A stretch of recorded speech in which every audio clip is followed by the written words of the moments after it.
двете од лицата кои што биле со возилото Citroen, а по претходно добиена информација која што имале вечерта пред извршувањето на грмнувањето, дека девојчето ќе биде само во колку часот и така натаму, во влезот од зградата го земаат и е ставено практично со врзани раце и нозе и во една вреќа за спиење и го изнесуваат и го стават во гепек од возилото.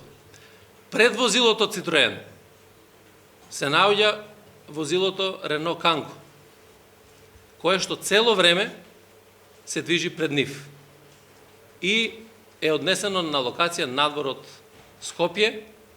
Според сведоците, таму извршено убиството, а после тоа е запалено возилото.